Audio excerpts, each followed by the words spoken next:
খাওলা নামক, তিনি বলছেন যে সামিআতু রাসূলুল্লাহ সাল্লাল্লাহু আলাইহি ওয়াসাল্লাম ইয়াকুল, রাসূলুল্লাহ সাল্লাল্লাহু আলাইহি ওয়াসাল্লাম আমি বলতে শুনেছি, মান নাযালা মানজিলান, কোন জায়গায় কেউ যদি অবতরণ করে, কোথাও নামলেন আপনি। আমি এর প্র্যাকটিক্যাল উদাহরণ দিই। প্রতিদিন আমরা ডিউটিতে আসছি না কর্মক্ষেত্রে, আমি ইসলামিক সেন্টারে আমার কাজের জন্য ঢুকছি, ঠিক না, এখানে নামলাম, এটা একটা জায়গা।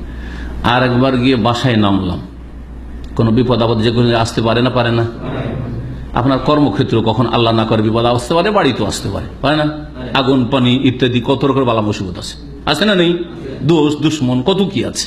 জি, সৌদি আরবের দ্বিতীয় বড় ধনী জেদ্দাই, দ্বিতীয় বড় ধনী প্রিন্স ওয়ালিদ বিন তালালের পরে, সে একা তার বিশাল প্যালেসের জেদ্দাই ছিল, গত 2 সপ্তাহ আগের খবর। থাকে কিছু লোকেরা কয়েকজন এসে জবাই করে পলিথিনে ঢুকিয়ে রেখে চলে গেছে। এ ধন কাজে আসলো, মা গানানো মালো মা কাসান, না ধন সম্পদ কাজে আসলো, না দুনিয়ার উপার্জন কাজে আসলো, না খ্যাতি কাজে আসলো, যে পৃথিবীর মধ্যে এত নম্বরের ধনী আর এত নম্বরের এই কিছুই কাজে আসলো না। প্যালেসে, তারপর নিজের বাড়িতে। জি হ্যাঁ, চারিদিকে ক্যামেরা লাগানো আছে, যদিও অপরাধীরা ধরা খেয়েছে কয়েকদিন পরে, কিন্তু জীবনটা তো চলে গেল। আর অপরাধী ধরা খেলো, তাদেরও জীবন যাবে, কিন্তু এই লোক তার ধন সম্পদ দিয়ে, তার প্রভাব দিয়ে নিজেকে তো রক্ষা করতে পারলো না, বালা মুসিবত আসলো না। তো যে কোনো মানুষের ওপর সম্ভাবনা আছে, যে কোনো জায়গায় বালা মুসিবত আসতে পারে। যেখানে নামলেন, যারা গাড়ি চালান অথবা সফরে যাচ্ছেন, এখান থেকে মক্কা মদিনা রিয়াদ যাচ্ছেন, পেট্রোল পাম্পে নামলেন, ওইটা আপনার মনজিল, কিছুক্ষণের জন্য নামলেন, যে কোনো বিপদ আপদ আসতে পারে না, আসতে পারে।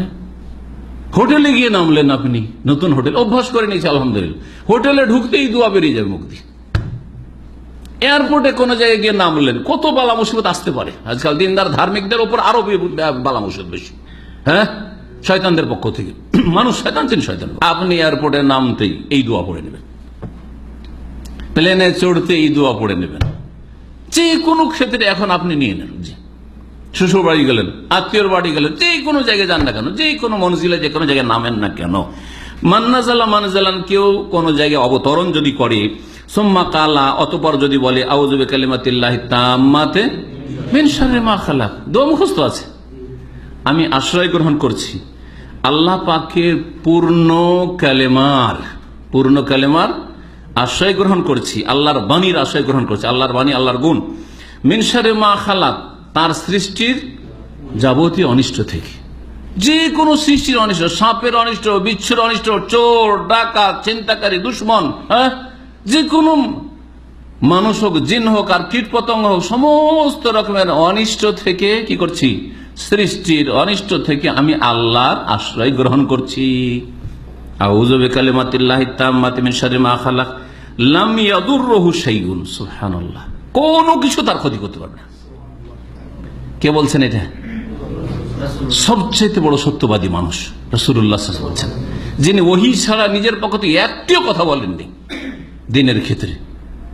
জি, বলছেন লাম ইয়াদুররুহু শাইউন, কোনো কিছু তার ক্ষতি করতে পারবে না। আপনার ইয়াকিন যেমন থাকবে, ঈমান যদি দুর্বল, কি জানি পড়লাম তাহলে জানি না কি যে হয়, তাহলে আপনার ঈমানই নেই, তখন ক্ষতি হতে পারে।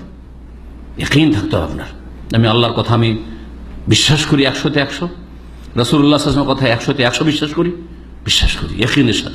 ইয়াকিনের সাথে আপনি পড়বেন। আপনি যে কোনো দোয়ার ফলাফল কিন্তু নির্ভরশীল আপনার ইয়াকিনের উপর, দৃঢ় প্রত্যয়ের উপর। হাত্তা ইয়ারতাহিলা মিন মানজিলিহি যালিক, যতক্ষণ পর্যন্ত সেখান থেকে প্রস্থান না করবে, ডিপারচার না হবে, যতক্ষণ ওখান থেকে না গেছে কোনো কিছু ক্ষতি করতে পারবে না। জি হ্যাঁ, জালেম সামনে বসে আছে, ওখান দিয়ে আমাকে পার হইতে হবে, অথবা যে কোনো জায়গায় অনেক সময় আপনার কাগজপত্রের দুর্বলতা আছে, এটাও বলি, গাড়ির কাগজের দুর্বলতা আছে, কি জানি কি যে হয় না হয়, পড়েন আউযু বিকালিমাতিল্লাহি তাম্মাতি মিন শাররি মা খালাক, পড়েন।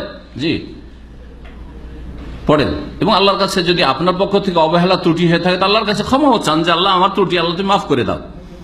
এই দোয়াটি পড়ার আর একটা ক্ষেত্র আছে। একটা ক্ষেত্র তো বললাম যে কোনো জায়গায় নামলে, আর একটি ক্ষেত্র হচ্ছে সন্ধ্যাবেলা পড়া, সন্ধ্যাবেলা পড়ে নেবেন একই দোয়া, কিন্তু সন্ধ্যাবেলার ফজিলত। এই হাদিসটি সহিহ মুসলিমের 4881 নম্বর হাদিস, যেটা বললাম যে কোনো জায়গায় নামলে এই দোয়া পড়বেন। আবু হুরায়রা রাদিয়াল্লাহু তাআলা আনহু থেকে সহিহ মুসলিমের হাদিস, হাদিস নম্বর 2709, বলছেন যে রাজুল নবী সাল্লাল্লাহু আলাইহি ওয়াসাল্লাম, একজন লোক নবী সাল্লাল্লাহু আলাইহি ওয়াসাল্লামের কাছে আসলো। আসার পর ইয়া রাসূলুল্লাহ মা লাকিতু মিন আকরাবিল লাদাগাতিল বারিহা, গত রাতে কি যে আমার কষ্ট হয়েছে, কি যে আমার কষ্ট হয়েছে, আমাকে একটা বিচ্ছুতে দংশন করেছিল। বিচ্ছু দংশন বুঝেন না? বুঝেন না?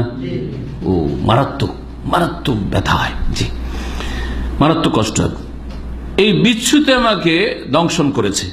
কালা নবী সাল্লাল্লাহু আলাইহি ওয়াসাল্লাম বলে, আমা লাউকুল তাহিনা আমসাইতা, সন্ধ্যাবেলা যদি এই দোয়াটি বলে নিতে তাহলে এটা হইতো না তোমার। সন্ধ্যাবেলা যদি এটা বলে নিতে, কি আউযু বিকালিমাতিল্লাহি তাম্মাতি মিন শাররি মা খালাক লাম তাদুররুকা, তাহলে এই বিচ্ছু তোমার ক্ষতি করতে পারতো না। সুবহানাল্লাহ, চিন্তা করতে পেরেছেন? অভ্যাস করেন সন্ধ্যাবেলা মাগরিবের সালাতের পরে পরে অথবা আসরের সালাতের পরে, যে কোনো সময় পড়ে নিতে পারেন। সন্ধ্যা মানে আসরের সালাতের পর থেকে পড়তে পারেন আপনি। মাগরিব পরে পড়ে নেন, তারপরে ভুলে গেছেন আজকে মাগরিব পরে পড়া হয়নি রে, মনে করে রাখেন, এসা পরে পড়ে নেন আউযু বিকালিমাতিল্লাহি তাম্মাতি মিন শাররি মা খালাক, কোনো কিছুই সারা রাত ক্ষতি করতে পারবে না। হ্যাঁ, কোন জায়গায় নামলেন আউযু বিকালিমাতিল্লাহি তাম্মাতি মিন শাররি মা খালাক লাম ইয়াদুররুহু শাইউন হাত্তা ইয়ারতাহিলা মিন মানজিলিহি যালিক, যতক্ষণ সেখানে থাকছেন কোনো কিছু আপনার ক্ষতি করতে পারবে না। আল্লাহ পাক রব্বুল আলামিন যেন আমাদের দুনিয়ার হেফাজতের তৌফিক দান করেন, আখিরাতের হেফাজতের জন্য ভালো আমলে তৌফিক দান করেন।